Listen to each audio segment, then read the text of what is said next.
Okay, so we should be live on YouTube. Coming up, folks, in just a few minutes' time. At the top of the hour, 6-7 minutes. So if you're watching an archive version, you might want to fast forward a little bit.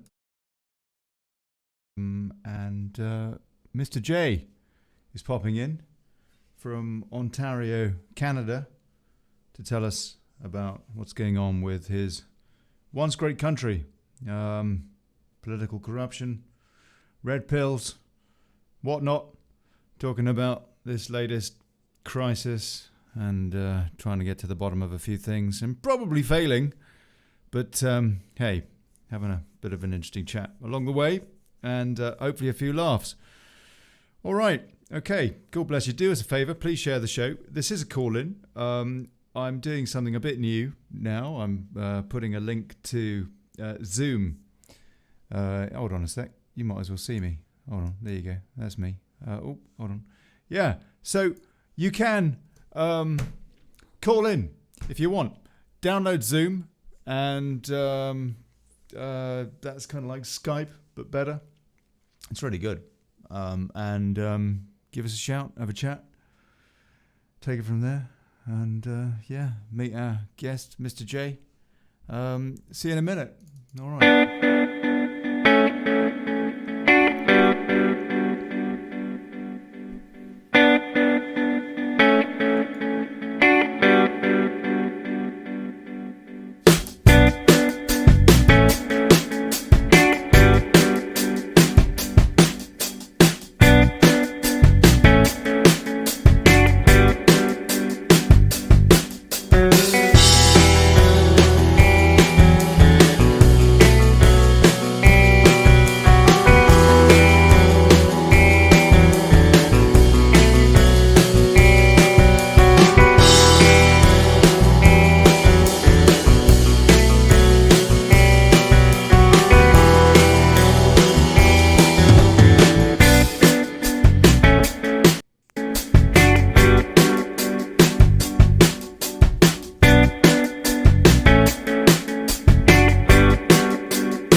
Hey, Mr. J. Hey, how you doing? Hello, mate. We're streaming. We're going out. Oh, coming we're up. Starting up now? 4 minutes. Well, just okay. You know. Hey, folks, do us a favor. Share the show. Thank you.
We got Jesus Jones in the comments on YouTube. Mr. J, is this the real Jesus?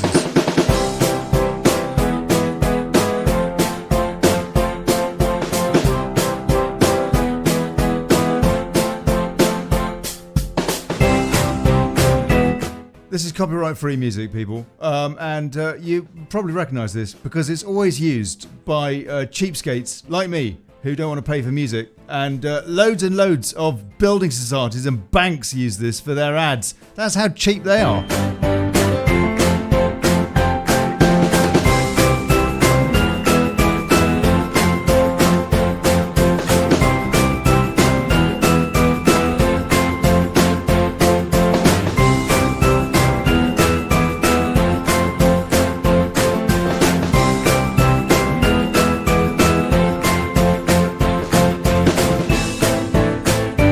Yeah, I can't be bothered with that. It reminds me of banks.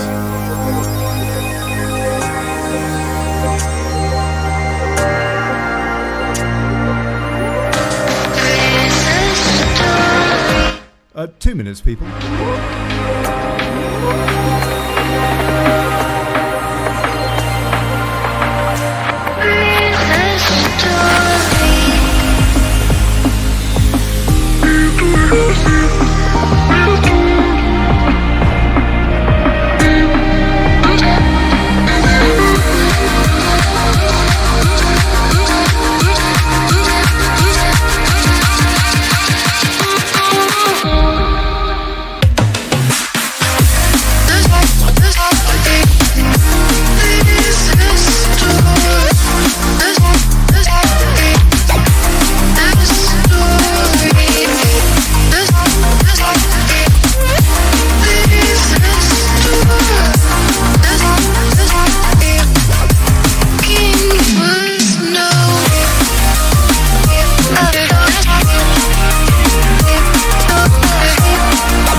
Good afternoon, good morning, good evening, good people.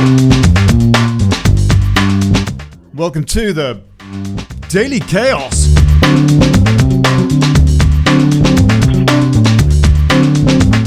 Auto ab KO. Yeah, you know it.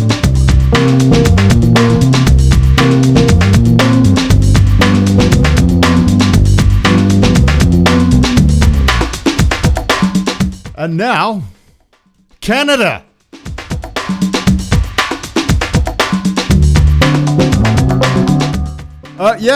Mr. J, anonymous entrepreneur from Ontario region of Canada.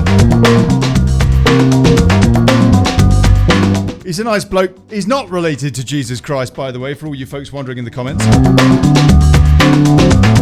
Well, I suppose he is related, but he's not Jesus Christ. But anyway, yeah, we're going to have a chat about Canada, what's going on there. Boots on the ground kind of a perspective. Whilst we compare that with what's going on elsewhere around the world. And so good morning, afternoon, evening, everybody. Thanks for joining Daily Chaos again. I'm Olly Connelly. And today we're going to have a look at the Canadian perspective of things, as the show has tried to do from different parts of the world, what have you, Germany, Spain, the UK, of course, and so on and so forth. And Mr. J, good afternoon, sir. Thanks for joining me. Hi. Yeah, thanks for having me. Good. Excellent. First of all, I understand that you are an entrepreneur. You have various people that rely on you for a job and their families, respectively, and so on and so forth. What is the state of play at the moment with your business? How quarantined in are you in Canada now or not? Please give us a bit of an idea. Yeah, so I can't speak for the rest of Canada. I know what's going on, particularly in Ontario, and then I guess what I hear is from the news, which is what everybody would hear. So in Ontario, basically, they, I think it was Tuesday 2 weeks ago, they announced all non-essential businesses need to close. They have a list of like over 100 types of businesses or sectors that are permitted to stay open. And so if your business falls into one of those, you're permitted to stay open. Of course, nobody can force you to stay open. Mm-hmm. Yeah, that's kind of the situation. From what I can see here on the ground, people are very much abiding by, all the social distancing practices. I think they're doing a fairly good job. Many of the businesses that are open, like one of the essential ones is, of course, the alcohol store. Here in Canada, we have, or in Ontario, we have completely regulated alcohol sales.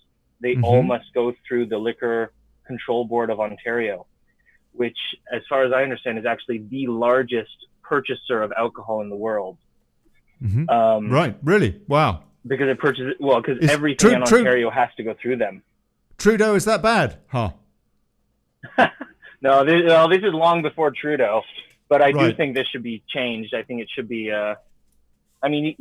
you can't get good prices on some things just because, bureaucracies don't care about negotiating. Yes. So I guess we're kind of going off on a tangent, but it's all right. The show goes on many, many tangents. That's why it's called the Daily Chaos. Partly, what is? I'm just going to point out, weed was legalized last year. What was weed? Weed was legalized last year. What was weed? Marijuana. Weed. Right. Yes. Sorry. Herb. Was it grass? I don't know. Right. Can't remember what you call it in the UK. Anyways, it was legalized last year, and they have lineups all day outside their store. They're considered an essential service. Really? Wow. Well, you could argue through these times. You could argue that it is. So, what sort of percentage are we talking about? Would you say that are in quarantine, and are they actually locked down, or are they allowed to go out for a walk as they are in the UK, or is it more like the Spanish, French, Italian model where you're not allowed out except for essential goods and marijuana? Here, it's at least at the moment, it's still quite liberal. There is no authoritarian lockdown at the moment.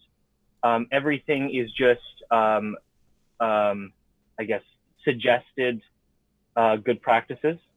In terms of businesses, though, I think businesses that don't abide by the regulations that they're trying to push forward right now, they will probably be hit with either some kind of fines or penalties of some sort, I would assume.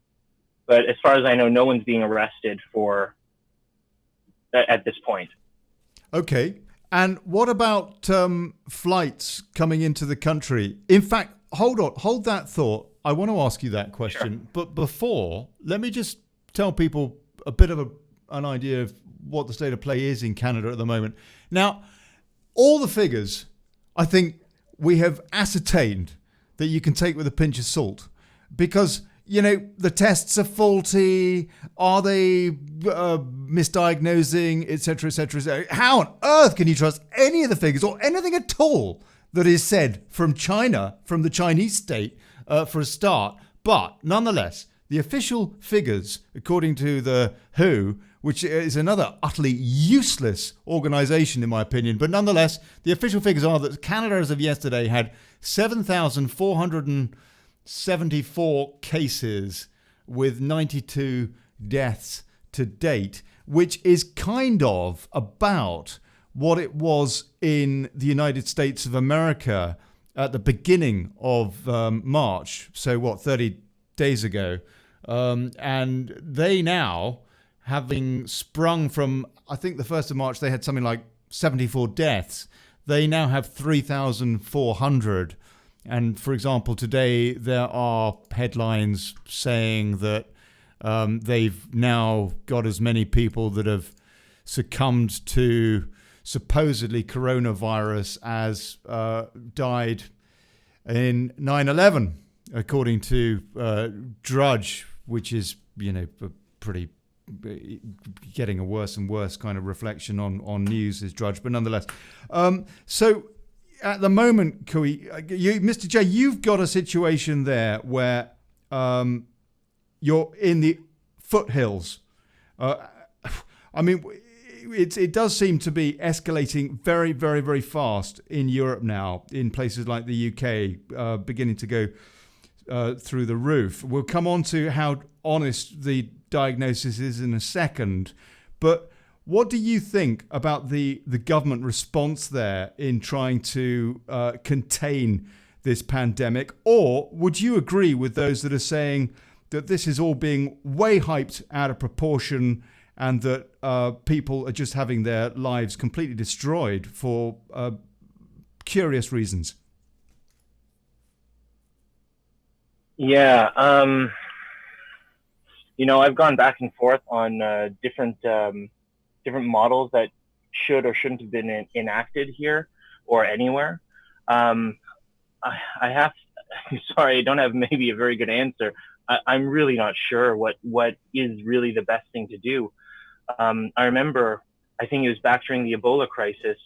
At that point, I read an article that had said that it's best not to close the borders because then what you do is you push people who actually are symptomatic and have it and are from those regions to hide and lie about it. So then when they come through the border anyways, except now they're I guess, what is it, asymptomatic carrier, even though they know that they have it. I'm not sure what really is the best thing to do. And I don't know if,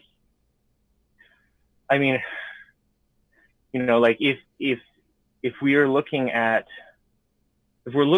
this as basically infecting the majority of the world, how much of a difference does it make? I don't know.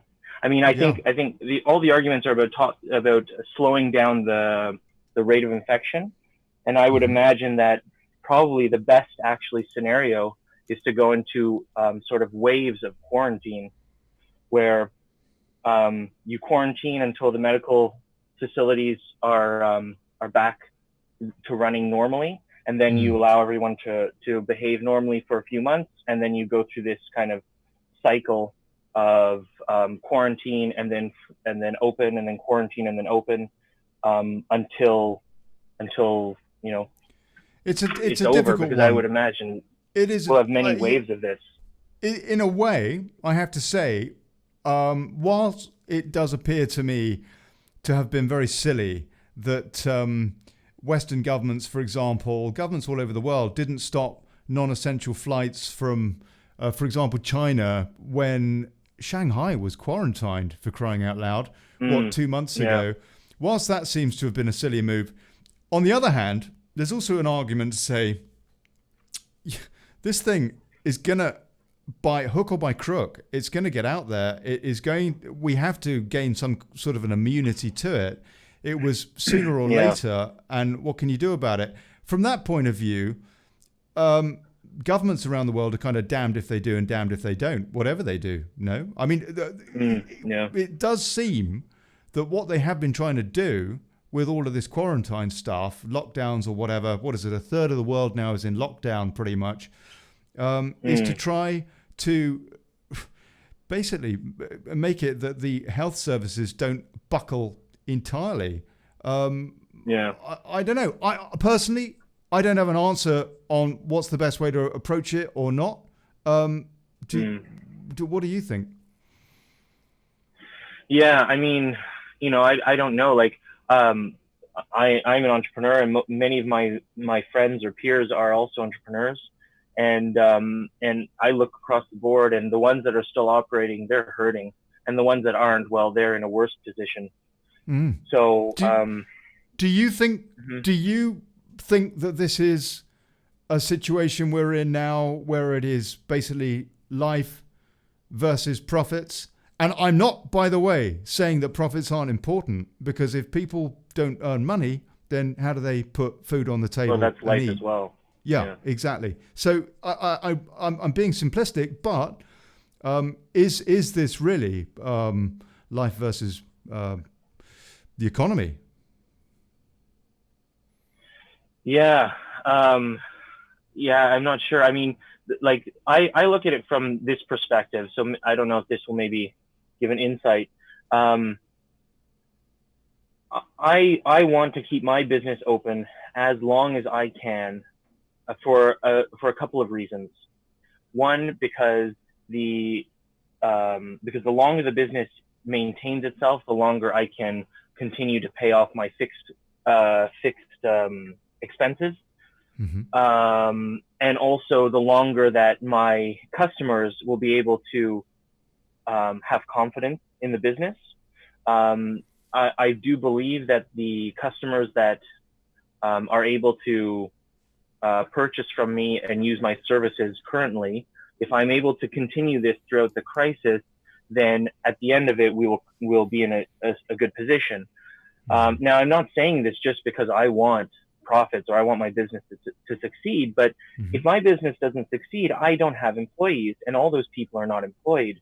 And so I guess that brings me to the last point, which is I think also really crucial, is that the longer I can stay operating, the less burden my business and my employees will be to the rest of society.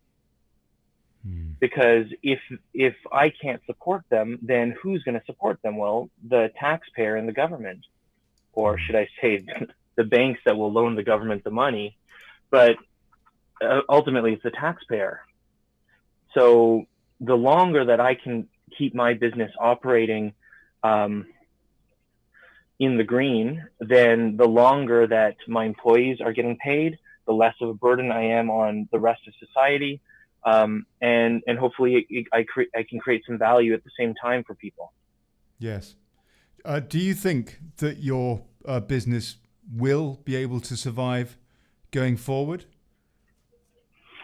So the government of Canada has just announced for qualifying businesses, and they have not announced very much information. They did an announcement today, but I was too busy. I didn't have a chance to watch it. But as of yesterday, they had announced that the government would pay up to 75% of payroll expenses or payroll wages Mm-hmm. to the employee, up to $60,000.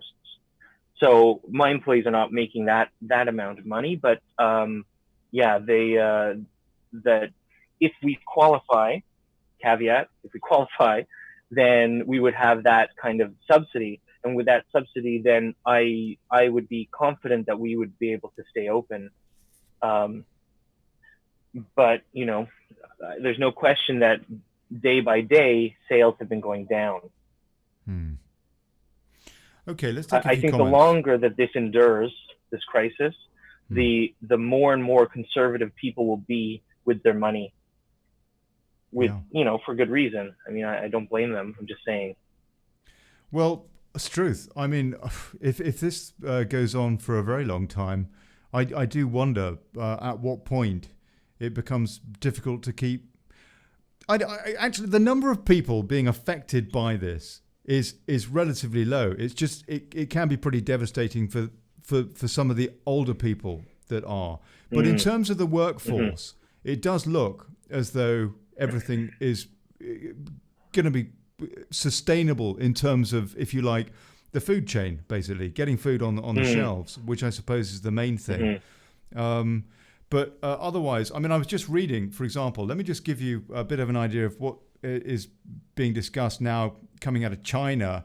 According to Zero Hedge, China starts publishing data on asymptomatic cases as fears of second wave grow, which is the next stage, I guess, isn't it? And China, I guess, would be on the front of any possible second wave. It's the final day of Q1, and in China, health officials have decided to start publicly unveiling the number of alleged asymptomatic carriers. Now that's those who are infected but that are not yet showing symptoms, and that can be for up to 4 weeks, 28 days, I understand. Many of these asymptomatic carriers are foreigners who managed to get into the country without being forced to self-quarantine because they didn't exhibit any symptoms, including no fevers, one of the biggest and most critical symptoms for filtering out the potentially infected. As the US ramps up its testing capacity, Reuters reports that the number of cases of asymptomatic carriers in China was at 1,541 by late Monday, with 205 of those cases having come from overseas, according to data shared with Reuters. Shanghai, a critical commercial hub for China, reported 11 new imported cases on Monday, while 3 new cases among travelers were reported in Beijing. Still, there were almost no cases in the country. But I mean, this is just to really highlight the fact that there are further complications with this. In terms of mutations, there have been 8 mutations apparently now, or 7, and now there are 8 different strains of this COVID-19. None of them none of the mutations are any more concerning than the original, though, thank goodness, at least. But there are complications with this. It is moving in different ways. There is a problem with how you come down from the quarantine, I suppose, without introducing a second wave scenario. It is all pretty complex. What is the mood, generally speaking, in Canada, Mr. J? In the UK, for example, people have been, I think, largely not taking this particularly seriously. On the other hand, there are a lot of people out there that are saying that there is way too much hysteria over it. In Canada, what's the kind of what's going on with the thought set over there, and how's the media presenting this as well, please? Well, I don't usually follow the mainstream media, so I'm not sure necessarily how the Canadian media is following it. I find most of Canadian media has now become very left-leaning and not very balanced in its approach to things. So I find it hard to follow. But I've been in touch with most of my peers and with other people in different groups, and as far as I can tell, most people are taking this quite serious. I do think there are some people that are a bit hysterical, but I do think there are people who are completely underplaying it. But in general, I think people in Canada are fairly conservative. Like, I often think, whatever trends you see in the US, you often see them in Canada about 5 to 10 years later, because we're just more conservative and it takes us more time to warm to these ideas. So from that same perspective, I think, when people say, you should be careful about the virus, social distance, I feel like most people are pretty, want to follow those kinds of guidelines. And so far, I don't get the feeling that people, I guess, are really in crisis about it. Mm-hmm. But I think a lot of this is also going to change, as time goes on. I think the real question will be what happens, on April 1st. All kinds of rents will be due. The government also passed legislation in Ontario that you cannot be evicted if you don't pay rent on the 1st. Right. I have no idea what kind of effect that's going to have. How many people who could pay are just not going to pay? I have no idea what's going to happen at that point. Okay, just to give people another idea of what's going on somewhere else in Sweden, and this is Summit news. Open borders, no social distancing, higher death toll than Norway, Denmark, and Finland combined. And the headline there is, like watching a horror movie, Sweden's liberal approach to coronavirus under fire. This is according to Paul Joseph Watson. Yeah, Sweden's liberal approach to coronavirus, which involves zero border controls and a total absence of legally mandated social distancing, is being described as like watching a horror movie by residents of other Scandinavian countries. Sweden has not imposed the kind of draconian lockdown measures enacted by other European countries. People are still allowed to gather in crowds of up to 50, as well as to visit bars, nightclubs and cinemas. Borders and schools remain open. Although more people are working from home, life is pretty much as normal. We who are adults need to be exactly that, adults, not spread panic or rumours, Prime Minister Stefan Löfven told Swedes in a recent televised address. The goal is to slowly infect the population with coronavirus in order to create herd immunity, something that Boris Johnson talked about 5-6 weeks ago and did a U-turn on subsequently. An approach that has been called dangerous by health authorities in other major countries and health experts within Sweden itself. This open attitude has caused consternation in neighbouring countries like Denmark, which already closed its borders with Sweden to stop the export of terrorists and criminals, and may now have to do so longer term to prevent the spread of coronavirus. Watching Sweden is a bit like watching a horror movie. We fear it will go bad because it is so very open in Sweden, and here it is more closed. Danish journalist Lisbeth Davidson told Swedish TV4. Polls also show that support for lockdowns in Finland and Norway is almost unanimous. Anyway, I mean, interesting to see different approaches, and quite frankly, personally, I've got absolutely no idea what is the best or the worst approach. I guess selfishly, is it selfishly? I mean, I'm pleased, I have to say, Mr. J. I've got an aging mum who is, relatively safe now because she has quarantine measures. But I don't really know that other people being out and about is assisting that so much as the measures that she takes herself. So, lots of different ways of looking at it. We're trying, I suppose, to protect the more elderly and vulnerable in our community. But are we taking it too far? I don't know. Anyway, I'll take a few comments and then we'll move on naturally from that, Mr. J. And I want to ask you a bit more about a few other things. The downliner says, now, why would you need a young and energetic population unless you were planning a war? Tanis Pullen says, it's all people are talking about. 74, I wonder what the real story is. She's talking to Miss Patriot 74. I'm not sure about what. The downline also says, I stand by my original theory that this is a world monetary system collapse under the guise of a pandemic. We'll be coming on to discuss precisely that in a second, Mr. J. Amanda Thompson says, read something I've been dreading. Metro article, family of 4, 2 parents, 2 young kids. I know it's depressing. I have a daughter. That's a career, and hubby and I are worried, it says Tanis Pullen. Sam JP, the media are loving it. Not a single mention of anything good happening. Every update I get on my phone is to advise who's died and how many have died elsewhere.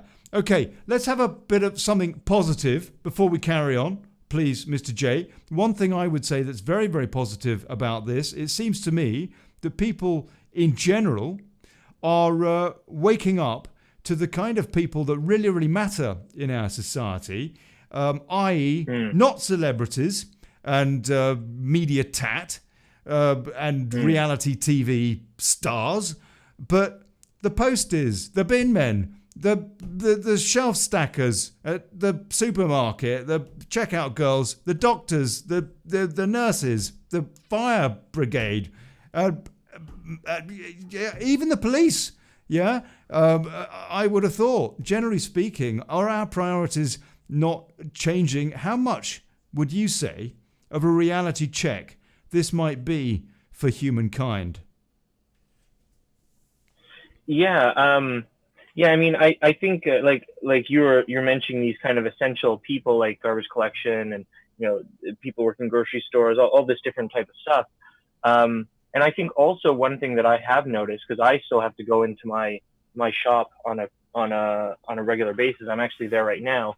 And when I as I pass around, I mean, the streets are basically empty, but you do see in the front yards, you see families spending time together. And I was thinking, like, how much time did people spend with their families a month ago, 2 months ago? I mean, like, it's unbelievable. So there are some good things coming out of this, but yeah, I mean, yeah, I would like life to go back to normal, but yes. Yes, absolutely. Is that ever going to be possible, do you think? Like life after the virus. What sort of Yeah, changes do you suspect we might see? I think we will be through this at some point, and we will go back to. I'm sure it'll never go back to what it was before, because nothing ever goes back to what it was before, right? In any aspect of life, things change, and they change, and that's what happens. Um, but will we come back to some kind of level of normalcy? I really do think so. This how many times has humanity gone through major pandemics? Mm-hmm. I mean, this is not the first, and this will not be the last, Mm-hmm. providing we don't blow ourselves up. Hmm. Um, It may take a while, though. And I'll tell you, yeah, let me give you a couple of examples of things that do concern me. I want to get your opinion on. There sure. seems to be a very strong push now for mandated vaccinations.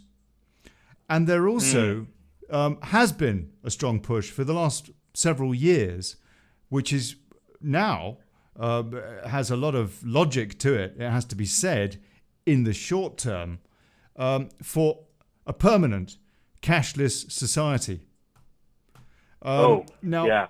how worried should we be about these the loss of freedoms where your children basically are essentially owned by the state? The state can decide what they're injected with, and one of your last remaining liberties, cash, is taken out of your wallet, and therefore everything you do can be tracked. Yeah. Okay. So if we talk about vaccines, I think this is a very gray area. I mean, I was thinking about this as well, right? Like, for example, I heard that there's some kind of program where they're asking expectant mothers if they want to put their child through a mandatory quarantine, because infants are very susceptible to the virus, from what I've heard. Mm-hmm. Now, and so at the moment, But not this to succumbing is to it. But not to succumbing to it, as I understand. To carrying it, okay. I perhaps. wasn't sure. As I I can just understand, tell you what I'd heard. yeah, Mm-hmm. hardly any infant deaths from this, apart from in Okay. cases where there are underlying health conditions, as I understand it. Oh yeah. Okay. But please carry on. Well, so yeah, I'll talk about this because whether there's infant deaths or not, I mean, I think this touches on something that we could discuss further. Um, what they're asking these parents, what they're saying at the moment to the parents is, you could put your child into this quarantine situation where you will no longer have contact with them, and what are the risks and the benefits to doing this, and what are the risks and the benefits to not doing it, and then allowing the parents to make the decision, right?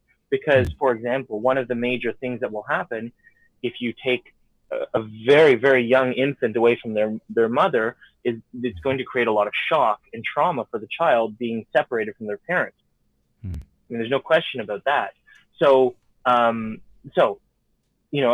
what point do we say, that that this is what's best for the health and safety of the population, and too bad, this is what we're going to do? And at what point do we say we respect your individual rights, and therefore you should be able to choose what you want to do?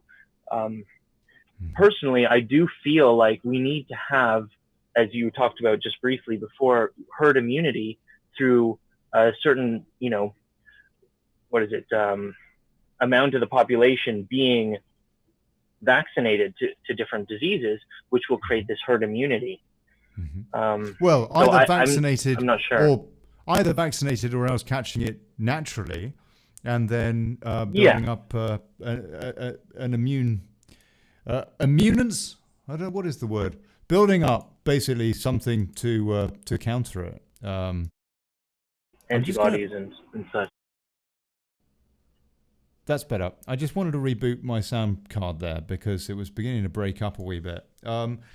Yeah, okay. I think it's a very, very difficult one, but it does seem to me that the state is increasingly using children as a kind of a tool. In certain cases, we've seen it in the UK. I've interviewed people whose children have been taken away from them, and they fear it's because of their political views, for example, and their children being put into care. I wonder if the state really should be trusted to inject people's children. It's a very, very difficult one. I know, very difficult. But anyway, I mean, just to go a bit further, this maybe is going off on a tangent, but like in Canada, there have been major fights. I think particularly in Vancouver over whether the parents have the right to determine the gender of the child. Right. And and there are fights now. Like there was one big fight in Vancouver. Pardon? How many genders have you got in Canada, out of interest? Well, officially, as far as I know, we've got 2. Yeah. But what about Justin Trudeau? Who you ask? What does Justin Trudeau identify as these days? I don't know, but he used to be a drama teacher. So I think he could identify as whatever he wants. Right. Okay. Yep. That makes sense. Okay. We won't go too much further on that particular point. But so officially in Canada, are there more than 2 genders? As far as I know, no. There are only 2 as far as I know. But I do know that you can legally go and change your gender and have it changed across all of your documentation without having gone through any other procedures. Right. Okay. Just because you claim it, you are able to change everything as far as I know. Yes. It's quite incredible. There have been cases in the UK now.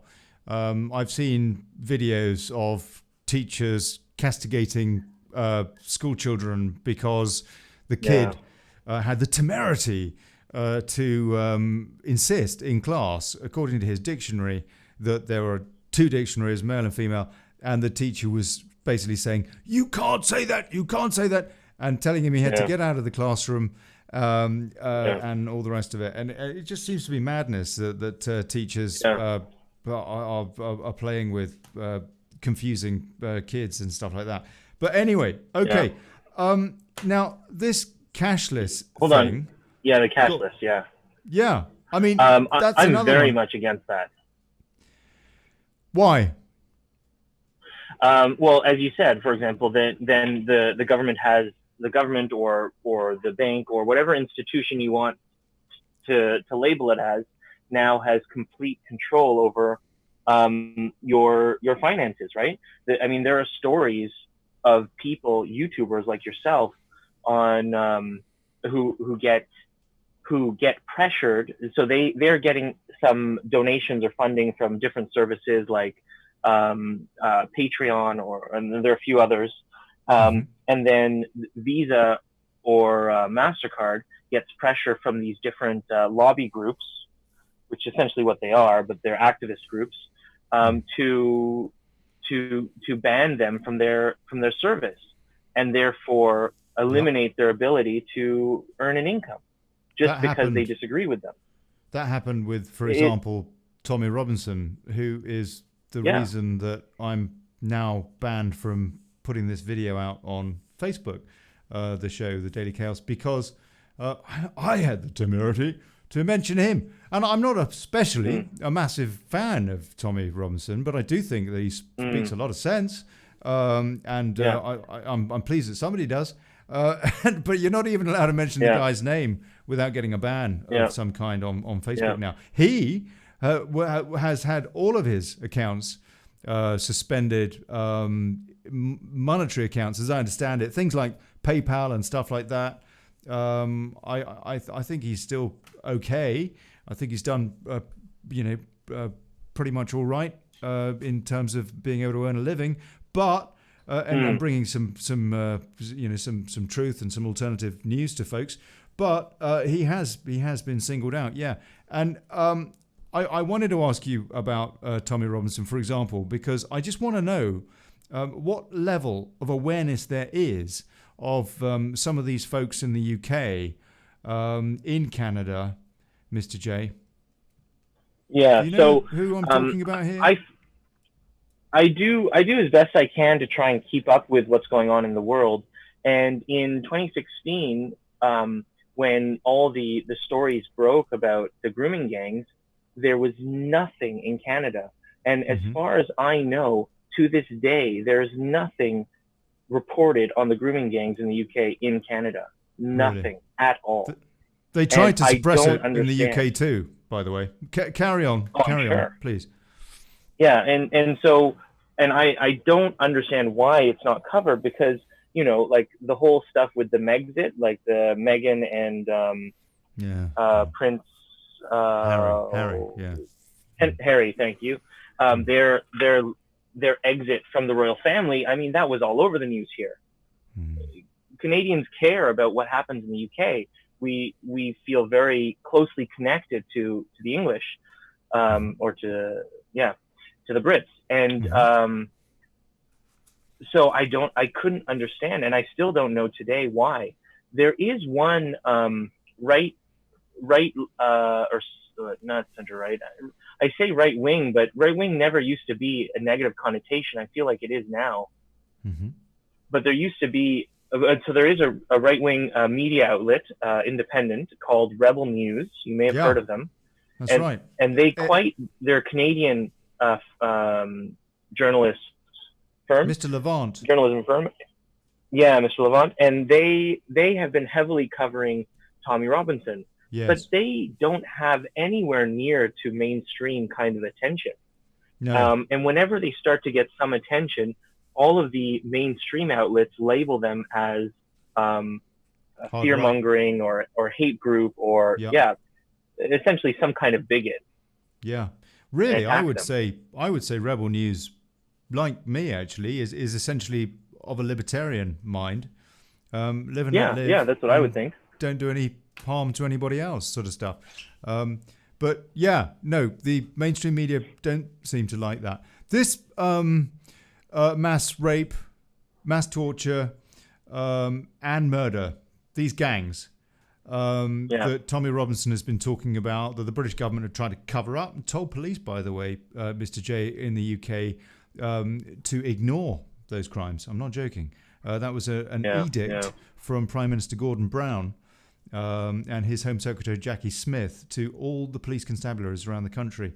That's been a terrible problem. It's now it has been very, very shocking. And there was a big report that came out that said that this was a problem, of epidemic proportions, the length and breadth of the country. I am curious to know how much of a problem that may or may not be around the world. In Canada, has this been much of an issue to your knowledge? No. At least it's not made public. There was a scandal a few years ago in the capital, Ottawa, that I had read about. It was actually a young woman who was the pimp, and she was, I don't know, maybe early 20s, but she was pimping out underage girls in Ottawa that were, the population is always a vulnerable population, right? The broken families, in poverty, that those kinds of circumstances that lead them to be more susceptible to this, but still. So in terms of religious oriented ones, I don't know of any. But I do think, as far as I know, there are still, now I can't remember the word. What's it called when you have many wives? Polygamy. What's it called? Polygamy, thank you. So there are polygamous communities in Canada. Sorry, go on. It used to, when I was a kid, it was called bigamy, but these days it's called polygamy because it's somehow allowed now. Yes. So there are communities of polygamy that exist in Canada. I don't know very much about them, but I know that there are some that exist. Right. They're usually remote communities. I guess they'd have to be, right? I don't know. I think it happens. I mean, in the UK, what seems to have happened with the push for a multicultural society is that British society has become a pretty ghettoized society. Most foreign-born nationals in the UK live very, very happily with indigenous Brits, and there's no problem at all. Some less so. And or really, I mean, there's an extremist ideology with some people, which does involve extreme misogyny and stuff like that.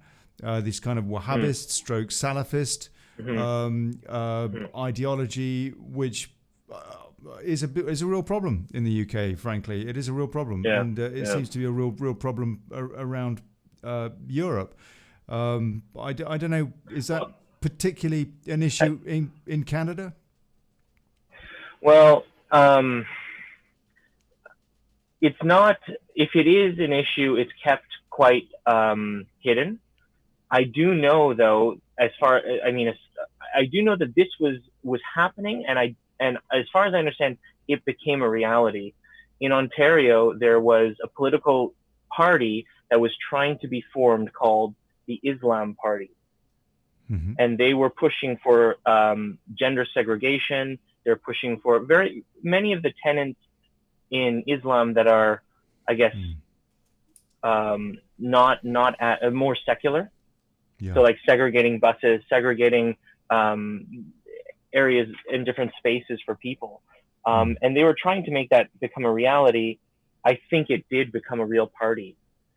Because as far as I understand, you cannot create a religious political party in Canada. So I don't understand why this would be allowed. But as far as I know, I think it has been created. It's very. So they'll be allowed to run in provincial politics.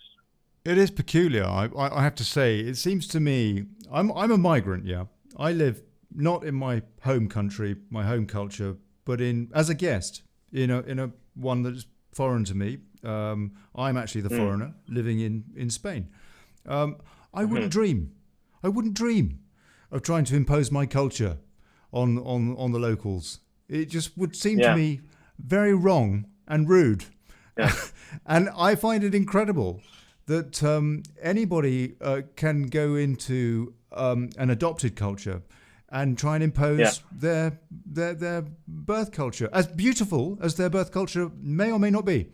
That's not the point. The fact is, it's rude. You don't go into somebody else's house and start telling them how to rearrange the furniture. You're doing it wrong. You're doing it wrong. But mostly, what I find more peculiar than anything is how politicians are enabling that and seem to be wanting that, which even to the point of saying, you know what, police, ignore all that stuff going on. There was a report that came out, actually, that was on Political Light about 3 weeks ago, that said, accurate, I don't know, but that said that the reason that Jackie Smith, Gordon Brown's Home Secretary, had sent that edict out to police constabularies all over the UK was because he'd been instructed to by the Saudis, who have so much of a stranglehold for some reason. I don't know why. Maybe it's bribes, back pockets. That's the only kind of explanation I can see. It doesn't make any sense, but there is no question that in the UK, the local, the shared values that is so important, and particularly at a time like right now, have been largely eroded, and we do seem to have some sort of a danger there. Just as an aside, it seems to me that Italy and Spain can do much better coming out of this this horrid crisis now socially, not economically, but socially, which I would say is more important than will France or the UK, for example, for the simple reason that their societies are far more joined up. People like me that come and live here will toe the line and do as we're told, because it's not our place. I wouldn't dream of even voting here, frankly. Because if you're second generation, that's different. Absolutely. If you've got children that are born into the culture, then I'd say that's different too. But if you just think that you can go into somebody else's living room and tell them that the paint is the wrong color, I think I don't know. Let's take a few comments and see what people got to say, and then maybe we can move around a little bit more. Amanda Thompson says, Ontario is the place my friends had to leave from. It got that bad.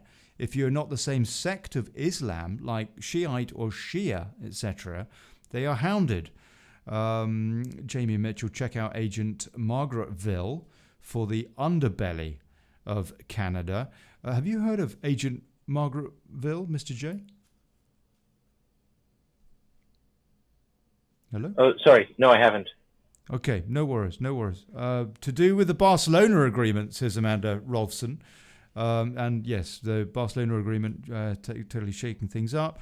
Have you heard? Coudenhove-Kalergi is the kind of the political idol of admitted by people like Jean-Claude Juncker, who wanted to basically confuse the hell out of us with political demographic engineering and just completely mixing up our societies. Tanis Pullen, it's like when we go on holiday, we adhere to their laws, like Italy, for instance, covering of legs and shoulders. If they cannot adhere to our laws, then can all go away, using slightly different words. The downliner says, I'm also aware of huge numbers of kids going missing in Belgium until the police noticed. And what happened? They caught someone who said he was procuring for elites, and I don't know. That's all he says. The downliner there. They pinned the whole thing on him, even though children were still going missing when he was out of the picture, and we've heard that many times. Actually, not least of all from Belgium. 2 or 3 cases in Belgium where they've pinned the whole thing on one guy, and the person has said that this was some sort of a VIP pedo ring. Jamie Mitchell I'm not sure what Jamie's on about there. Tanis Pullen says, I'm not religious at all. I'm fed up with them shoving theirs down our throats and trying to change our laws. Carlos says, anyone see Jada Franklin talking about the Schwarznet agreement or whatever it's called? Going to watch after the Schwarznet agreement. I don't know what that is.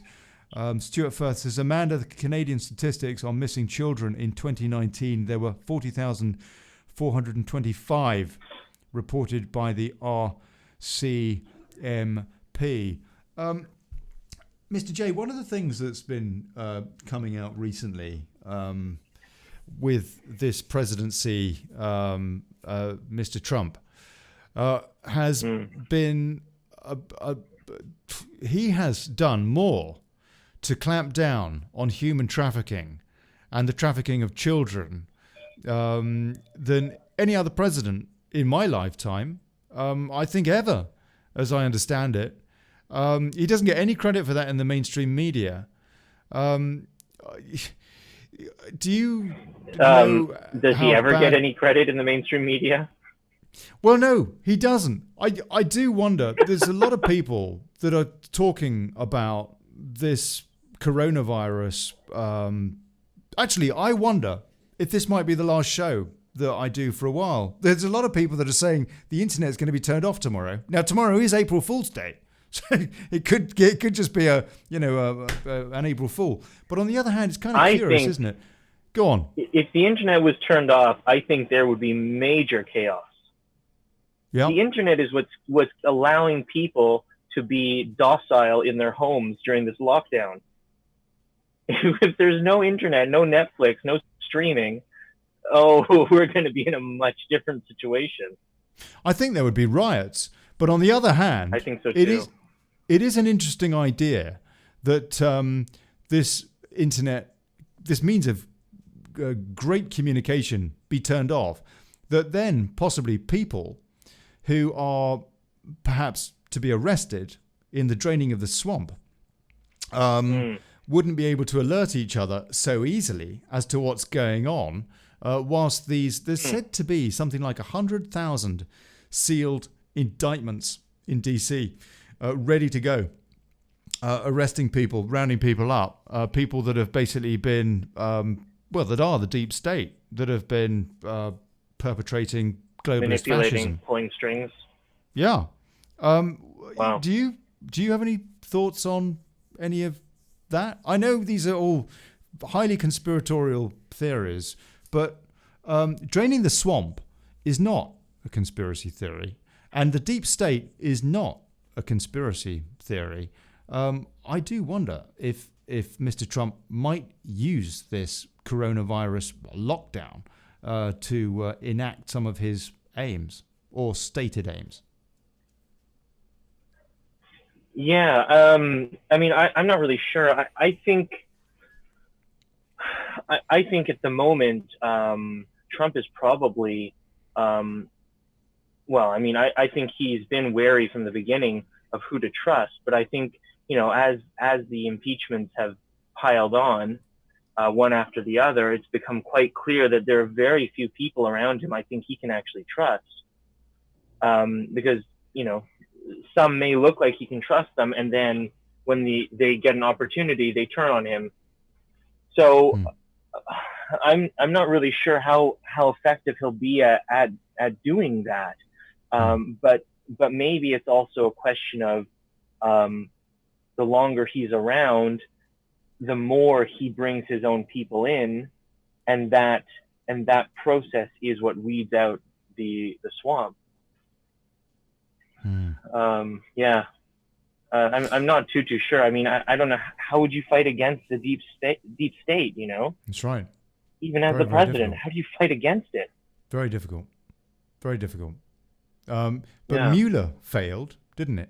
So, I would say his number one achievement in this first term, by a long chalk, has been in exposing the mainstream media. You are fake.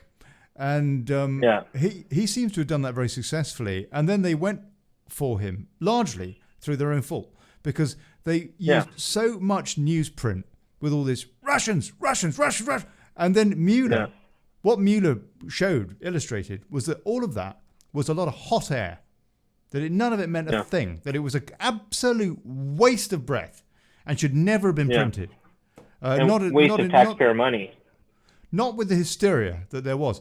And the impeachment, same thing again. It just kind of, so in a second term, he could be very dangerous, no? Is he not reinforced?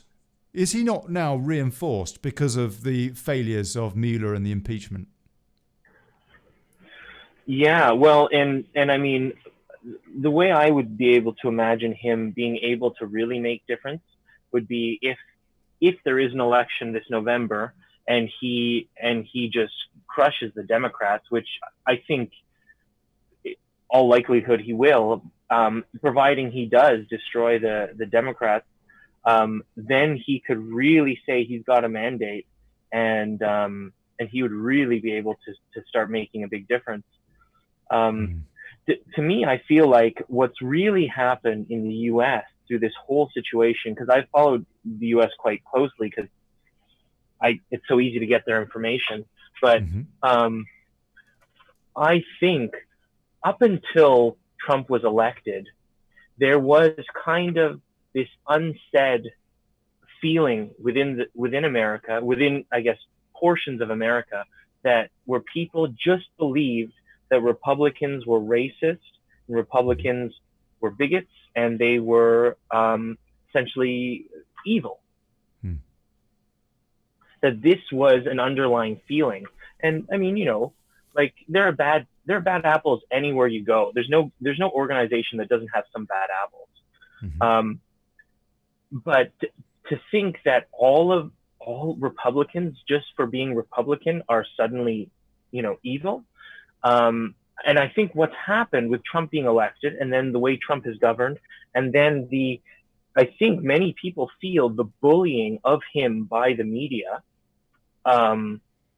I think it's lifted this kind of aura that Republicans are not evil, and Republicans are not bad. And so, because there've been a lot of talk about how like this may be the last Republican president, right? I've heard that because of so much demographic change, and most new immigrants to the U.S.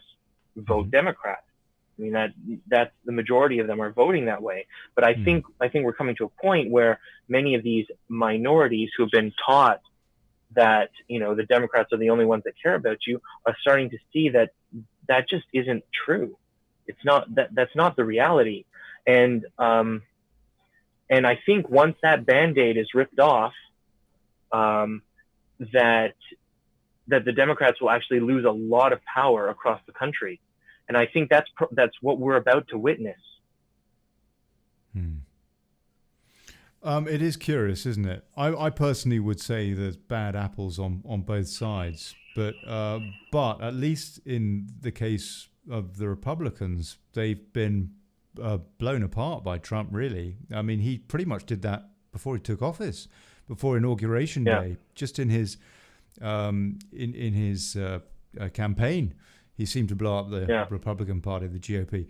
And the Democrats, he seems to have done it subsequently. Which is, good job. But whether or not it remains that way is another matter. I don't know. I mean, do you see any way that the Democrats could win in November? I mean, we know that they've got the media on their side. Is there any way? I mean, Joe Biden looks like an Alzheimer's sufferer. I mean, really, he does. I mean, he looks. I know, like he's got dementia. He looks like he's not fit for the job, frankly. Trump does look fit for the job. I would have thought the voters would see that. But on the other hand, is Biden actually even going to be the Democrat candidate?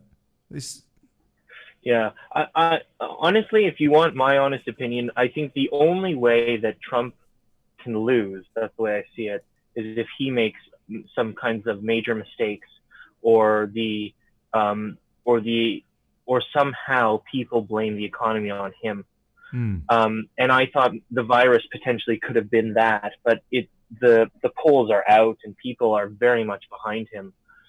I don't see any end game where the Democrats can win this. And I think the more they meddle in this process, the more they're going to do long-term damage to their image and to their party. Because I think, this whole thing, of, fake news, drain the swamp. There's no question that the Democrats meddled heavily in the 2016 election or primaries between Bernie Sanders and Hillary Clinton. They meddled heavily in that. And I'm sure the Republicans did too in their own primaries to try and stop Trump, but Trump still won. So whatever they did was not enough to stop him. But the Democrats succeeded. And I think the Democrats quite outright are doing the exact same thing this primary process. And I think this time people are not giving them benefit of doubt. So I think this will be a very different scenario, and I really think if they don't stop meddling in this election, in their primaries, they may see a generation of voters say, "I don't trust Democrats. I will never trust Democrats," because often they say that the first election that you vote in often dictates, much of how you will vote for the rest of your life. Mm-hmm. I don't know. I read that. Don't quote me on that. Mm-hmm. Well, you just quoted yourself. No, I know that you're pretty aware of the swamp. How aware do you think that Canadians are, in general, and also your neighbours in the States? How aware do you think people are now of what constitutes the swamp and why it needs draining? So when you say Canadians, how aware Canadians are, you mean about our own Canadian politics or about the U.S. politics? Yeah, both. But the general, the kind of this global cabal. Yeah, I Because guess I would say it's both answers. It's intra-national, isn't it? Yeah, it is. I would say in both circumstances, Canadians in general are very much against Trump. And I mean, I don't know if you saw, but I mean, the last election, Trudeau won again. Yeah. But to be honest, I really do think that he won because his opposition was worse than him. At least that's the way people saw it. Because I don't think he won because people wanted him. Because wasn't there some sort of corruption scandal going on at the time of the election? There have been many.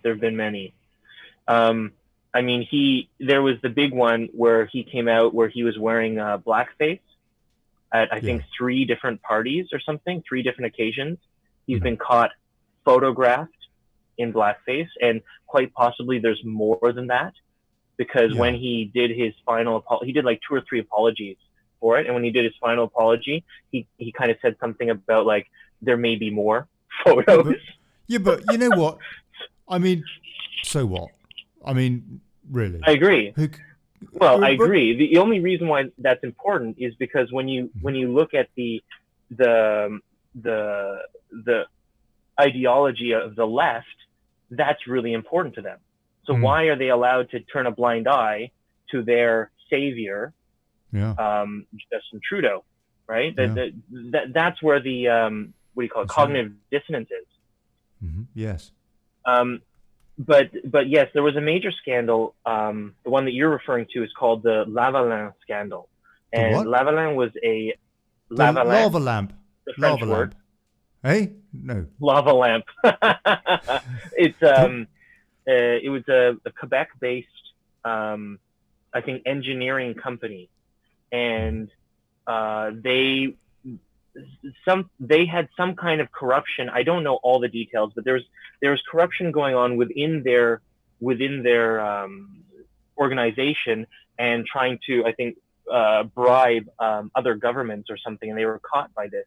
And so the Canadian law is that means you will be exempted, or no, you will not be allowed to participate in government bidding for contracts for a certain number of years. I don't know, 20 years or something, 10 years. I'm not sure exactly how long. And this company has something like 9,000 employees, and many of them are constituents, I think, of Trudeau's riding. I am pretty sure of this. And so Trudeau was like, well, we got to make sure this company stays afloat. Do whatever you can. And so he started meddling in this and trying to prevent his oh man, I can't remember all the details on this. I would have looked it up if I had known we were going to talk about it. But no, not at all. Anyway, but basically, the bottom line is that wasn't there? There was a big old corruption. He was undermining the law.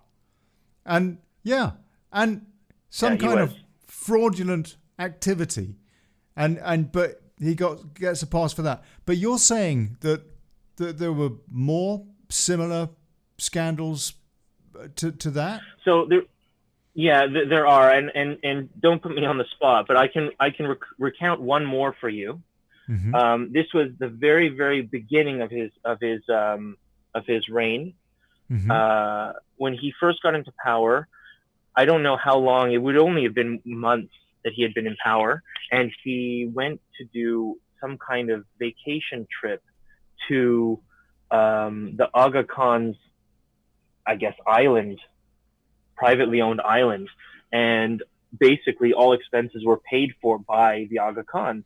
And subsequently, as far as I understand, the Canadian government then made it a quite substantial donation to his foundation. And so he was caught by this, essentially, because that sounds very much like a bribe. Then when the investigation was underway, the conclusion of the investigation was that Justin Trudeau views himself as a figurehead, not as the leader of the country and decision maker of the country. Oh, really? So he views himself more like the Queen, to do to go in and have these meet and greets, but not to actually do real diplomacy, not to actually draft trade negotiations or govern the country as it was. So who would be? And that's why he was let off the hook. I think it was Attorney General was doing the investigation. Who would you say is in charge in Canada if it's not the Prime Minister? I'm not sure who's pulling the strings behind him, but I'm sure he's a puppet. I mean, I think he's a useful idiot. I don't think he really understands what's going on. His father, I'm not sure. His father was Pierre Trudeau, wasn't he? Yeah. Pierre Trudeau was a well-known Bilderberger. Oh, I didn't realize that. Yeah. Bilderberg. Yeah, okay. I'm not going to go into Bilderberg now, but yeah. No, I know of Bilderberg. I didn't know he was connected to them. Yeah, these characters that seem to be telling us all how to live and what have you. Yeah, all very, very curious. Okay, so basically the Canadian people are living in fantasy land or haven't got any choice. They chose the lesser of the evils at the last election because the other lot were even worse. Is that correct? I think so. How were the other lot worse? Major... Just out of interest. Pardon? How were the other lot worse out of interest? Well, basically I think Trudeau, we'll just contrast the two. The leader of the opposition is Andrew Scheer. Mm-hmm. I think Trudeau is heavily driven by ideology and very left-wing ideology. Mm-hmm.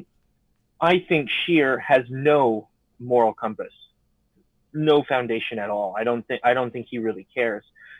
Before he would put out any kind of message, he would do focus groups and see what do the public think of this message, what do the public think of that message. And so he was never coming up with anything based on what he believed. Everything he was putting out to the Canadian public was based on what his responses were from these different types of tests that he would do on the public. Isn't that what you should do, though? Is that not what you should do? Find out what people want and then give it to them, deliver it. Well, there's a difference between finding out what people want and saying, what sounds better? It sounds better maybe isn't the right way to put it, but for example, there were some different issues at the time. I can't remember all these details, but and he wouldn't take a position until he knew what the public thought, and then he would take that position. There was never a situation where he strongly believed in something and he would stand by what he believed in. He was willing to flip-flop based on whatever his tests came back with.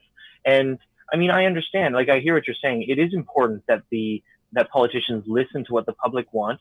And I do think that sometimes, when politicians pivot, we don't give them room to pivot and make readjustments, based on new knowledge or based on different circumstances that change. But I think there is also the issue of, do you stand for anything? Because if you don't stand for anything, then you will if you stand for nothing, you will fall for anything. Yeah, no, I agree. I totally agree with you. And that actually reminds me a little bit of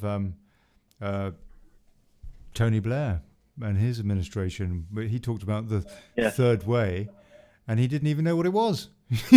I know what it was. It was leave the Labour Party and stop destroying that party by, for example, getting rid of clause 4 and changing the whole social fabric of the party, and join the Liberal Democrats, who is the third way, and the third way being not liberal and not democratic. But anyway, but no, he didn't have any ideology, and I think that arguably the last politician, the Prime Minister that there was in the UK that really had a very, very strong ideology, at least, was Margaret Thatcher. I don't know, other people might disagree, but she, of course, was very averse to the whole European project, which now, fortunately, seems to be falling apart. But there is a bit of a concern, and I wonder if you have any thoughts on this. The other day, Nigel Farage, he said something very, very intriguing. He said that we are in danger of seeing the EU collapse. Great, fantastic, except that what might step in its place is China. And we might see the likes of Italy, for example, which is already getting quite a bit of help from China, maybe being sucked in. Paid help, though. Paid help. Aid help. Paid help. Yes. No, paid. They're paying for the help. It's not free. Right. Nonetheless, I don't know. I mean, this was a theory that was put out there the other day by Nigel Farage, who did a great deal to get the EU referendum in the UK, and that is quite concerning. I find it unbelievable that the West has anything to do with a regime that is one-party state without elections, and has concentration camps. They call them education camps. Do you have any thoughts on that? Does Canada have much of an understanding of the danger of basically having this kind of a relationship with and creating this monster by giving so much trade and power to this Chinese dictatorship? Well, I think most Canadian people are quite aware that the CCP, Chinese Communist Party, is not to be trusted. But let's go back to Trudeau. I mean, Trudeau said in his run-up to the 2015 Canadian election that he won, he was asked, what country in the world do you most admire? Or it was something along these lines. What country did he say? He said China. He most admired China because of their ability to govern such a large population and control it, I think, essentially. Really? That's Trudeau, you're saying? That was Trudeau. He said that. He said that voluntarily when asked, what other country in the world do you most admire, or something like that, or look up to, something along those lines. I think that says a lot right there about where he stands and what he's trying to do. And we're having big trouble right now in Canada, where Huawei is trying to come in and build our 5G networks. And as far as I understand, they have the contract to do this. Yep, that's right. Do they? Huawei in Canada, they do they? Yeah, I don't think they've started the construction, but my understanding is that Canada was going to go with them. I think the opposition has been saying, no, we shouldn't. but Trudeau's kind of, I think he wants to go with them. Do you know what I mean by Five Eyes? Five Eyes. Yes. Though there's I don't know which countries, but it's a number of countries that have that share security information and spy. That's right. So let me think. It's the US and the UK and Canada and Australia and New Zealand. 1, 2, 3, 4, 5. I think it's those. There's also the Seven Eyes too, I think. Yes. There's the 5 and the 7. Yes, and I guess with the 7, they share slightly less, and so on and so forth. Maybe because it includes someone like Macron, and we don't really trust him. I don't know. But Five Eyes. I think it's those, and so it's kind of like an Anglo-Saxon relationship. But it's blown apart now by this thing, isn't it? So I didn't realise that. Well, is in the UK it is now law. The China are going to have, I think it's about a third of the infrastructure for the 5G network in the UK is going to be built by China, by this company, as you say, Huawei. And it beggars belief, doesn't it? I mean, I don't know if you're aware, Mr. J, that the Chinese law states that any Chinese company, that the Chinese Politburo decides that they want to do something for them, whether it be spying, for example, that company has to do it under Chinese law. And so we've got a telco company, this massive, massive company, Huawei, which is probably all of its technology and what have you is gained through intellectual theft of Western thought process in the first place, and now we're saying come and build it, and so they could put in, I don't know, routers or whatever, these different parts of the 5G network, and they can just put in little what are called rootkits, or and create man-in-the-middle attacks. Little bits of code here and there that seemingly innocuous or whatever, you don't know what it means because it's all scrambled anyway, some kind of a cryptic code. But it's a way for China to get in and listen and listen to what's going on. It may be that there are certain safeguards that can be put in place to try and protect against that, but you can't protect it against it entirely. You just can't. No. There is a and once they're in place, they're physical things. Like what, you're going to go and physically go and change the infrastructure? Yeah. Well, they're going to build this new 5G infrastructure, and with their own Huawei firmware controlling these various devices. I mean, I don't think that their bit of the contract is just to do the put in the wall brackets and stuff like that. I kind of assume that there's going to be some pretty high-tech kit. I might be wrong, but a third of the network is going to involve a lot of components. And I would have thought that it just completely destroys the whole concept of Five Eyes and being able to share intelligence with. And so we've got Donald Trump here saying, you've got to be joking. And we've got a mainstream media that should be backing him and saying, damn right, instead of which they're still trying to talk about a second impeachment. I know. They've lost the plot.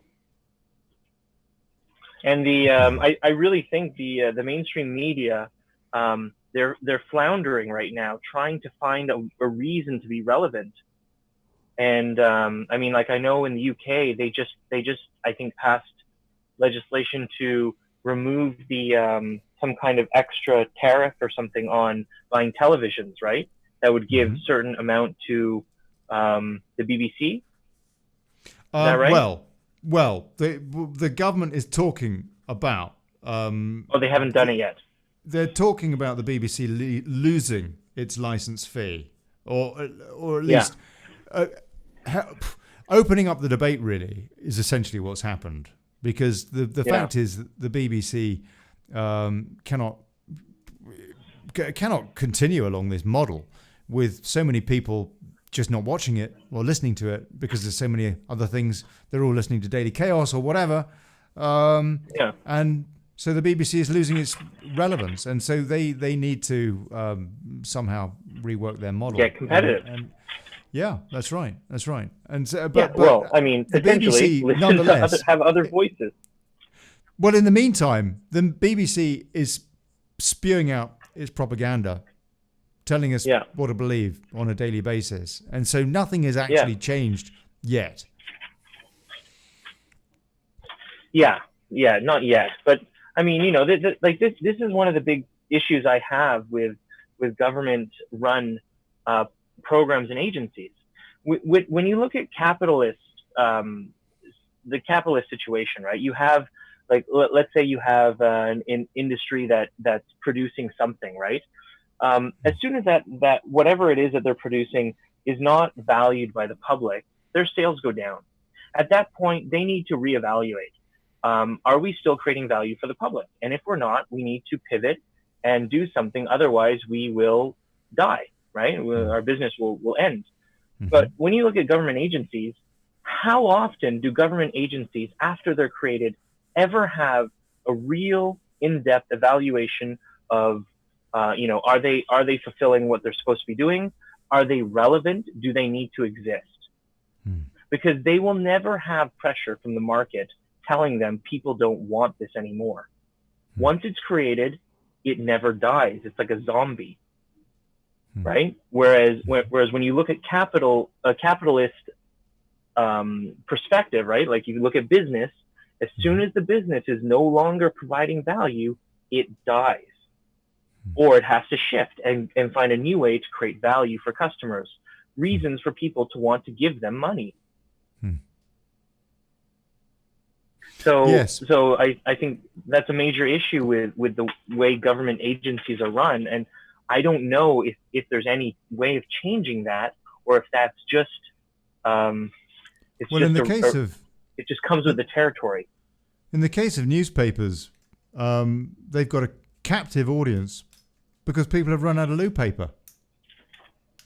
I guess that's true. I don't want to be flushing that down the drain, though. Okay, take a few more comments before we, wrap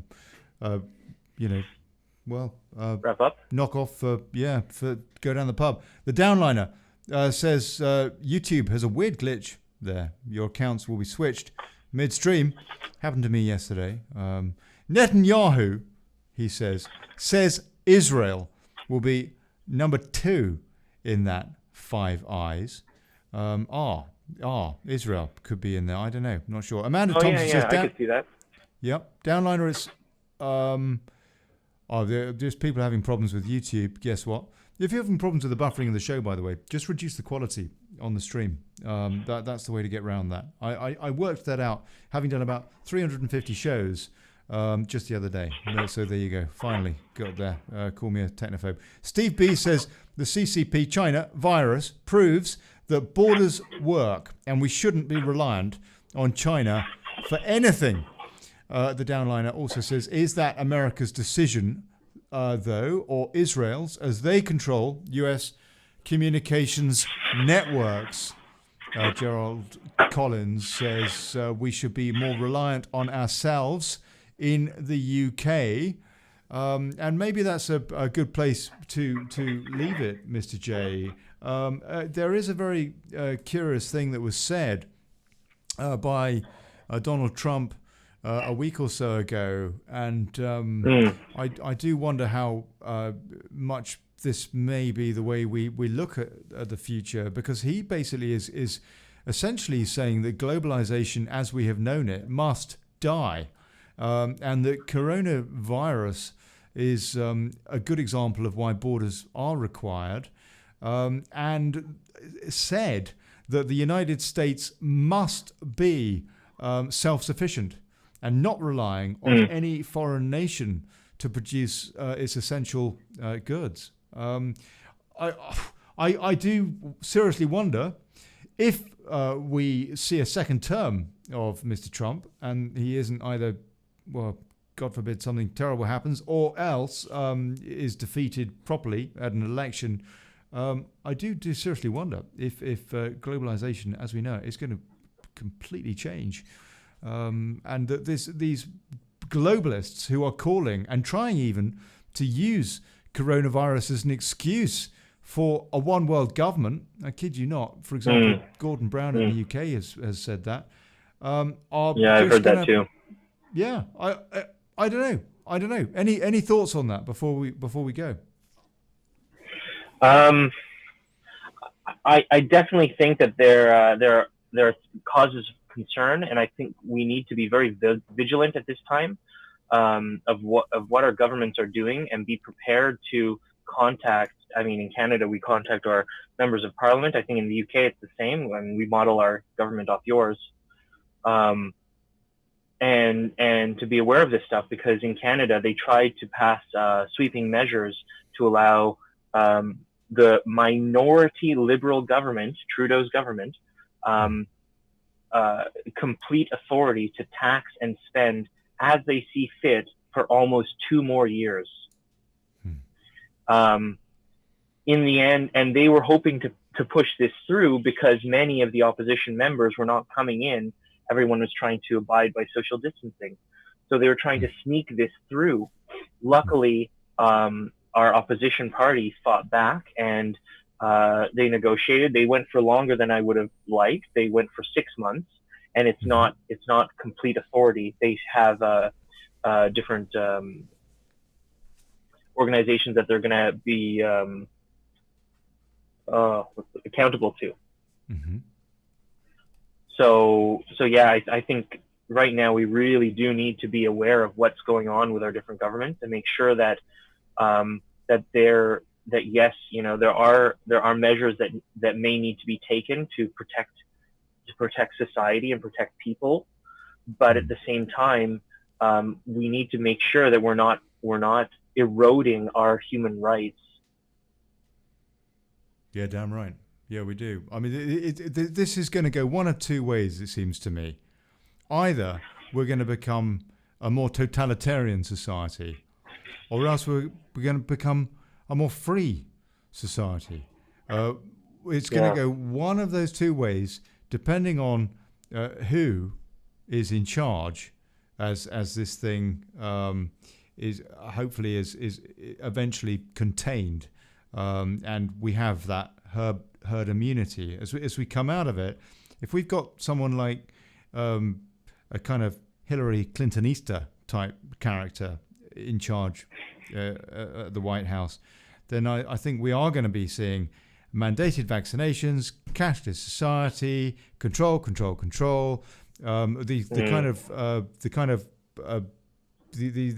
horrid dystopian laws that we've seen being passed around the Western world, I think are going to be kept in place if we have that kind of a character in charge. You know, the equivalent character in nations around the world. But on the other hand, if we you know, fingers crossed. I mean, I don't entirely trust Donald Trump, because I don't frankly know. I've never actually even met the guy, so how can I know? But so far, he hasn't started any wars. He has done a huge amount for human rights.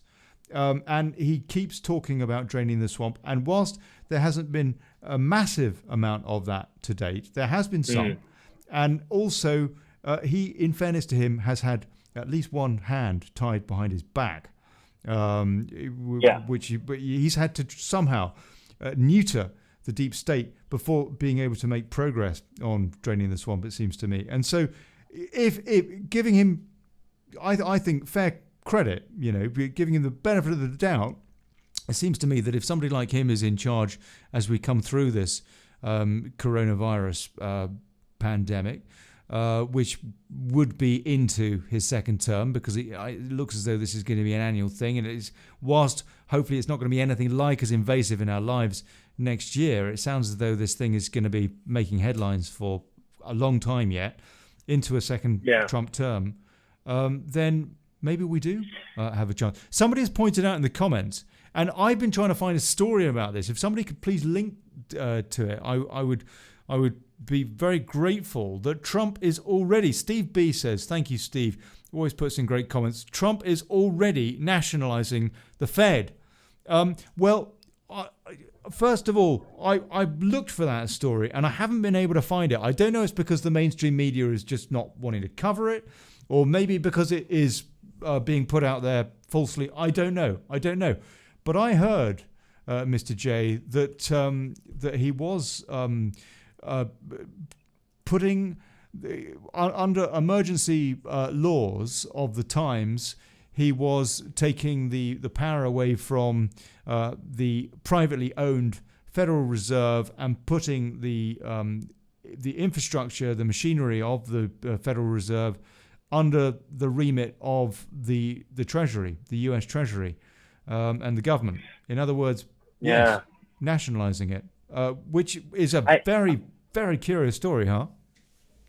Yeah, I had heard something about that as well, but as you said, I haven't read anything myself. I haven't seen anything myself. So, but I did hear something about that.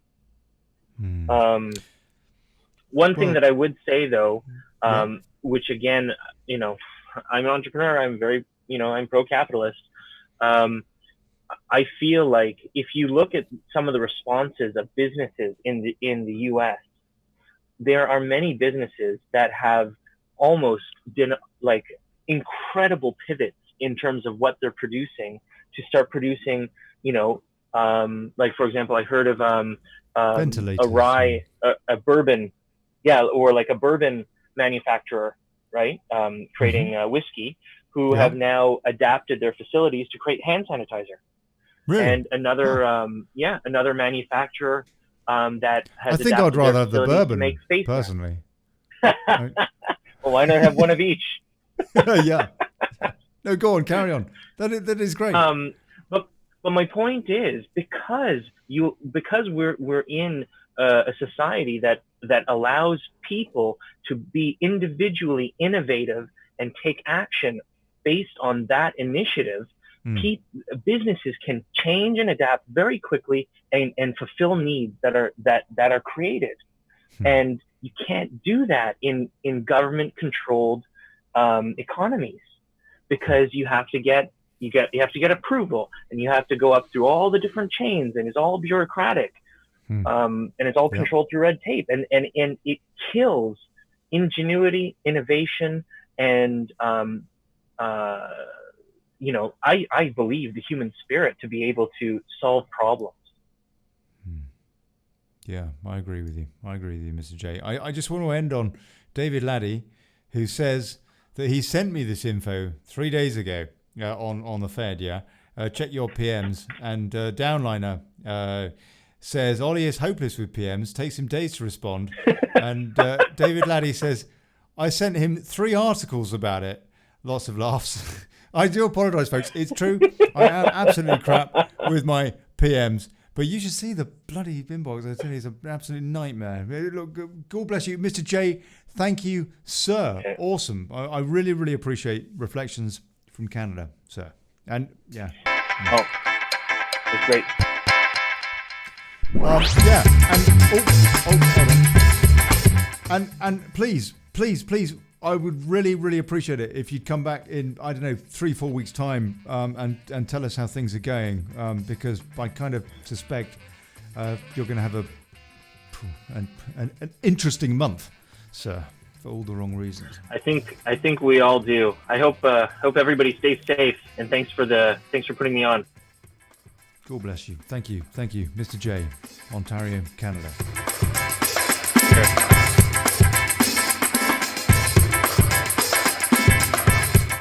You've been checking out Daily Chaos. I'm Olly Connelly. Thanks for turning up, and do us a favour, share this thing, yeah? Subscribe, all that. Thank you. Oh, blown. What happened there? And I'll see you tomorrow. Yeah, I'll see you tomorrow. Who's on tomorrow? David H. Timms tomorrow.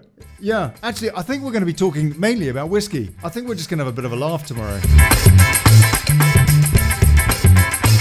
Because, yeah, we need that too. And then on Friday, Mark Windows. I think Mark Windows is popping in on Friday. It should be pretty fascinating. Talking about plandemic, yeah, plandemic, the whole plandemic theory. We're going to be talking about that.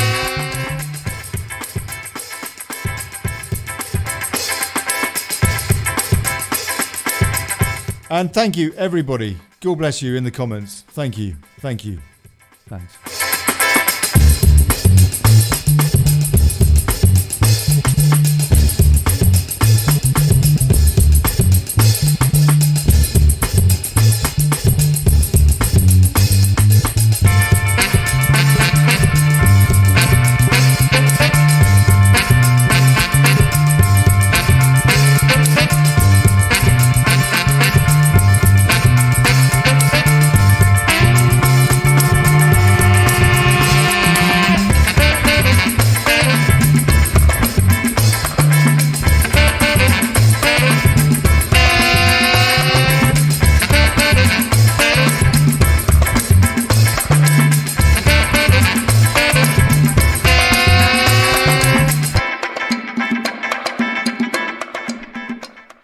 Yeah.